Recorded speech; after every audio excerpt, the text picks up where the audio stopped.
Okay, so let's continue with our next session and welcome to the stage Andrew Kahn, Senior Market Development Manager at Pearson. So thank you everybody for joining today. What I'll do now is just share my screen and we can get started. Bear with me a second. Put this in slideshow mode. Now, hopefully you can see my screen.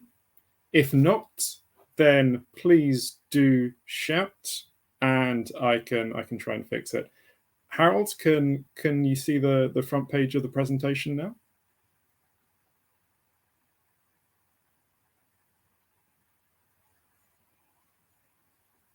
Okay, well, I'll get started now. So what we're going to be talking about today is, as we've been saying, assessment in the time of crisis, particularly the idea of English assessment and English assessment being taken from home.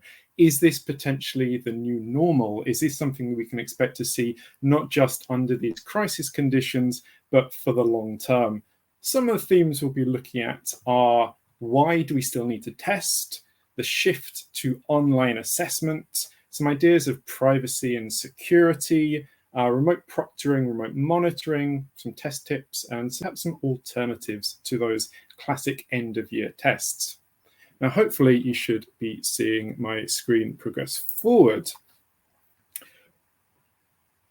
I'll take you back now to the summer of 2020, looking at the situation in the UK. So we had a bad situation with COVID in the UK. One of the things that we were dealing with was the schools were closed. That presented a real problem for a lot of learners, because what we have in the UK is what we call them linear qualifications. You do your course, and at the end of 2 years, you have a big test, and that's your result. And you need those results to progress onto university or to a job or whatever it is you're thinking of doing. The problem was you couldn't physically go to the school to take tests. All sorts of different options were considered, but the thing that the government ultimately looked at as the solution they wanted to implement was teacher recommendations on grades and an algorithm to standardize those. So looking at the past performance of the school, looking at the past performance of the learner, and saying, okay, we'll adjust these up or down a little bit.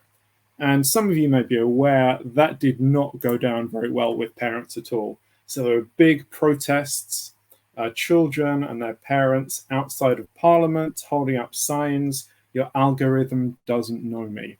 So this is not directly relating to English assessment specifically, but what it does tell us is people are very passionate about fairness, not just fairness, but the perception of fairness. If you're giving them a grade, it doesn't matter whether it's for English or for history, then they can be very upset if they don't understand how that grade has been determined and they don't see that it's fair.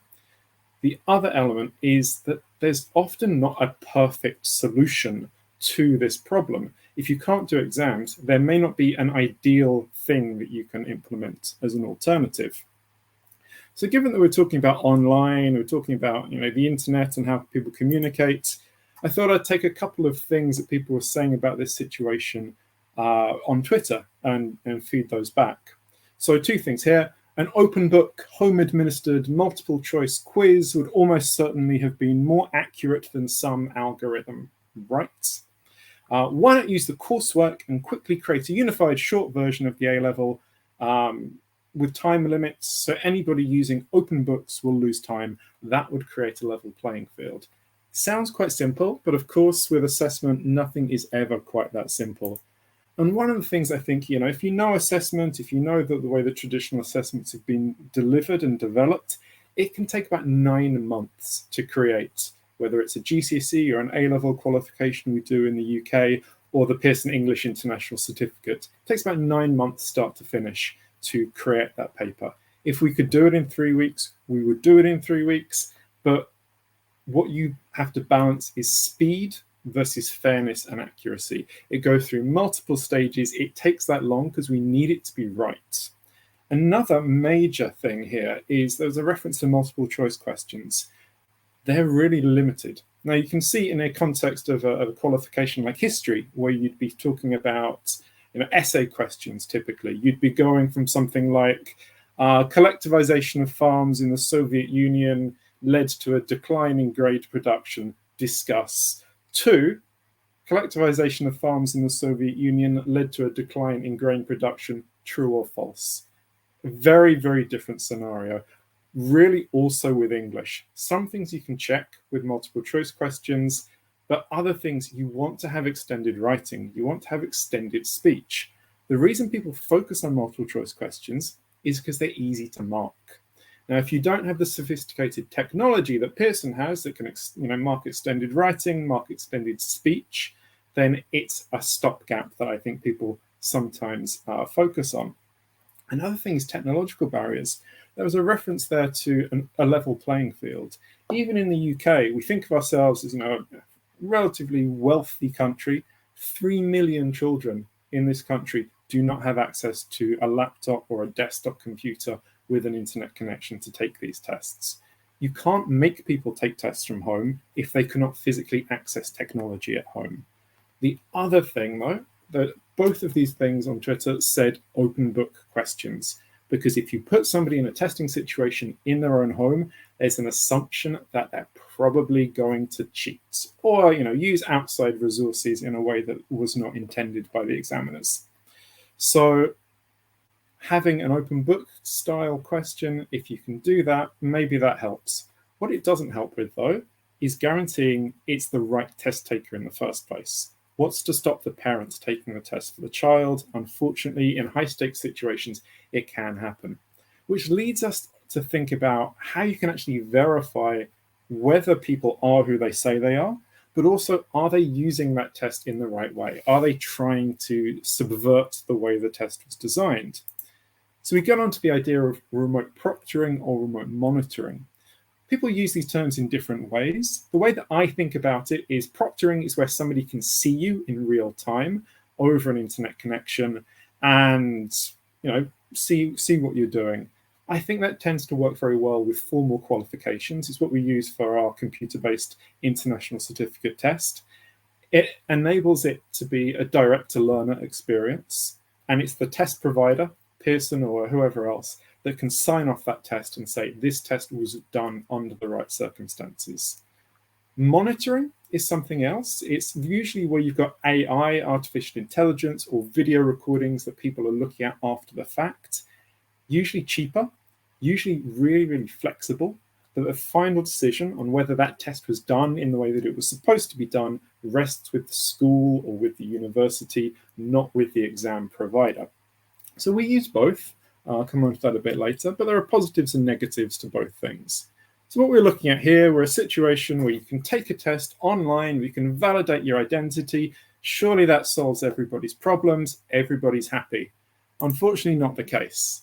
So what we have here is some articles from the US press talking about people taking tests at university online. And in both cases, it's talking about this is a very invasive thing.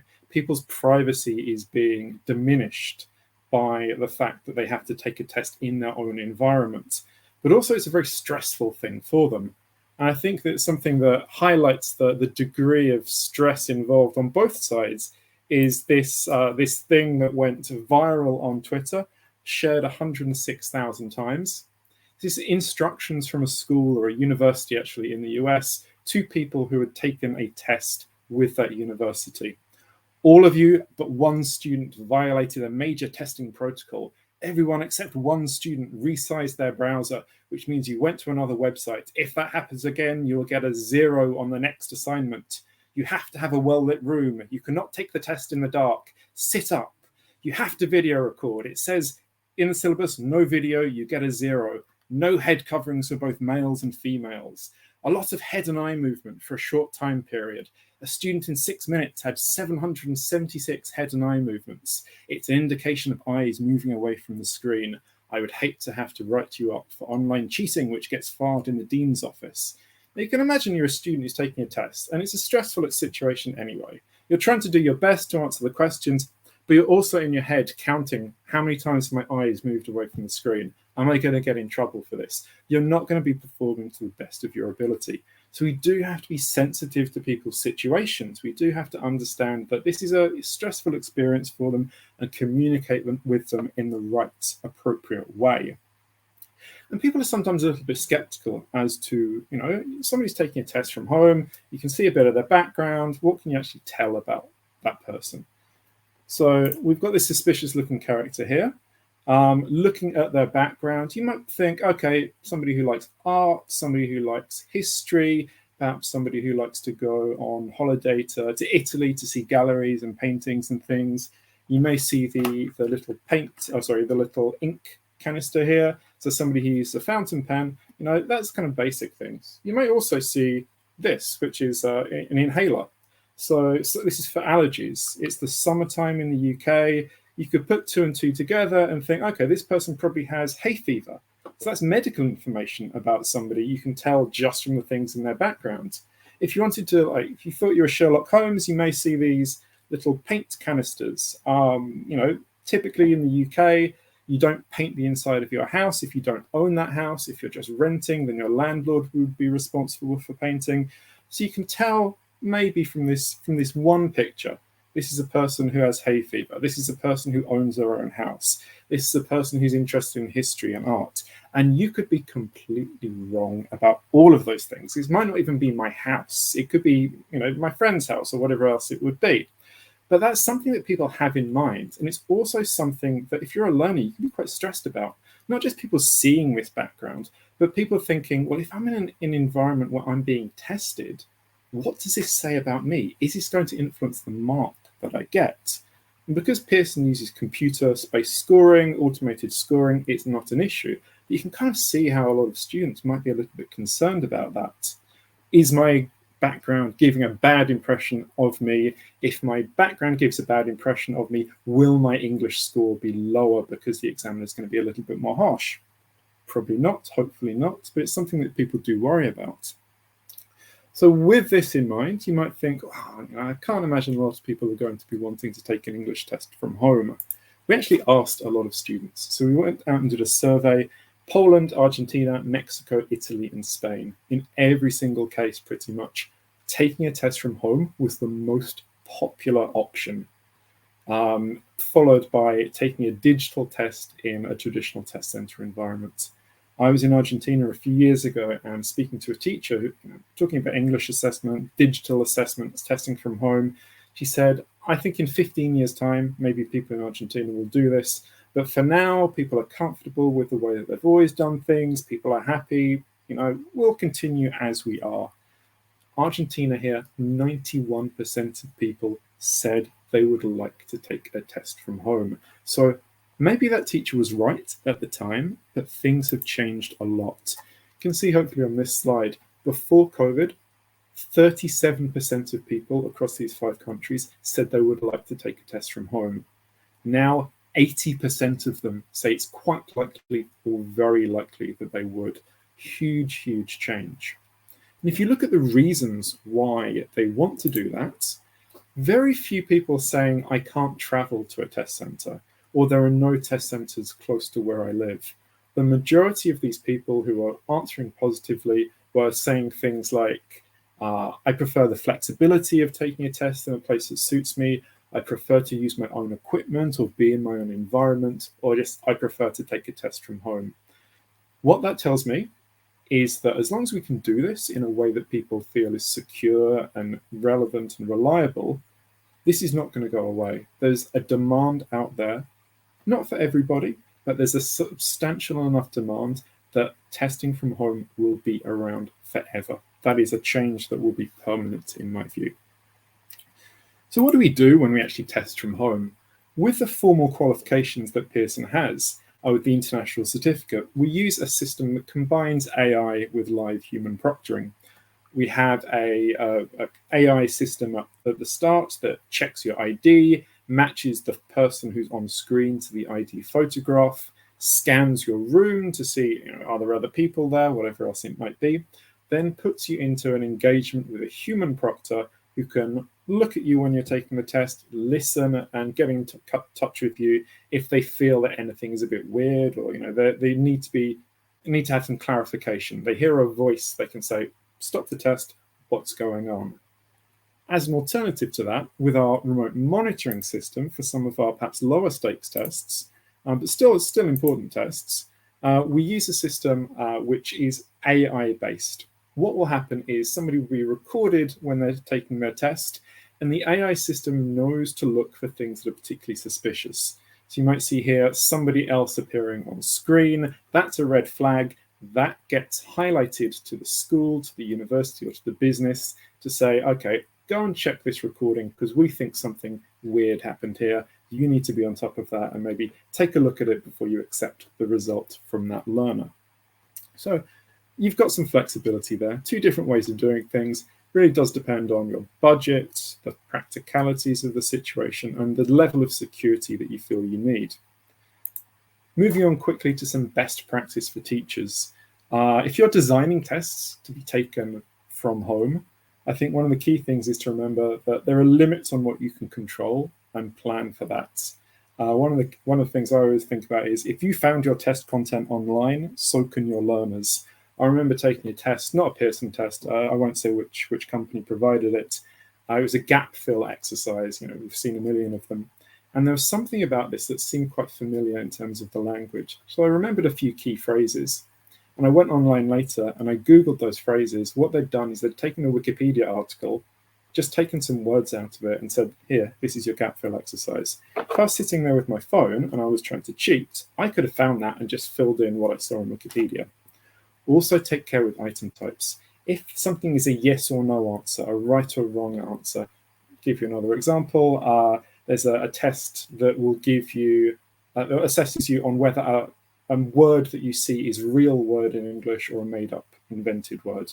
Before we get pedagogical issues with that, that's something I can Google in 2 seconds. If I've got a laptop or an iPad, whatever, on my lap and you can't see it, I can cheat.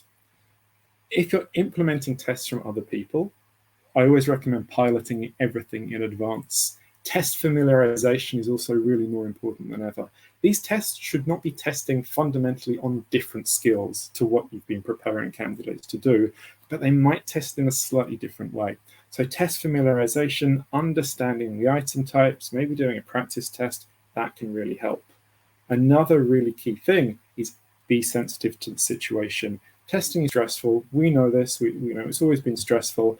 People are dealing with so many other stresses at the moment with COVID, with families, with work, whatever else it might be. We can deal with them hopefully in a way that reflects our values and respects their humanity as well. Just something we always try to keep in mind. If you're a learner or you're preparing a learner, environment makes a big difference. If you're in a noisy environment, maybe you can get distracted when you're taking your English test, but potentially it can also interfere with the result that you get. If somebody who's listening to that, if it's using a human examiner or with the Pearson system that uses computer-based testing, and it's background noise, it can't hear what you're saying properly, it's going to impact the result that you get. The stability of your internet connection is also really important. You may think that your internet connection is great, but if your parents are watching Netflix in the front room, how good is it then?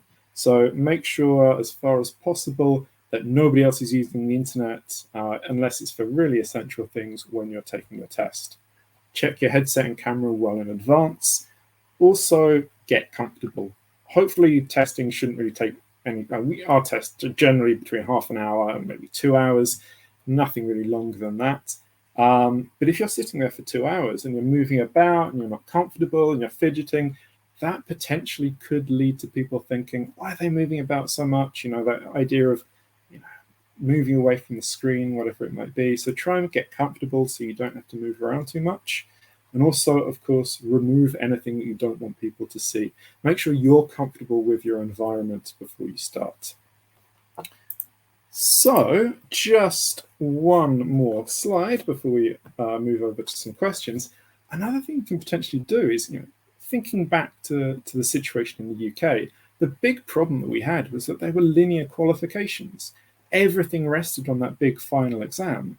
there wasn't any data on how the students were doing at different points of the year. So what you can potentially do is look at something like regular testing to give an idea of a student's ability, diagnostics on what they might need to do differently, but also build up a bit of a picture of how well that student is doing. So even if at the end of the year that test is disrupted, whatever might have happened, you can still report that to parents, actually something tangible, objective, data-led. And we use our Pearson English benchmark tests and English benchmark young learners tests for those. So maybe something that you'd be interested in hearing more about at another time. With that, I will stop sharing my screen. That's been a kind of a whistle-stop tour through the idea of testing from home. I think it's around to stay, but it'd be really interesting to hear some of your points as well. Do you have any questions? Do you have anything that you'd like to know a little bit more about?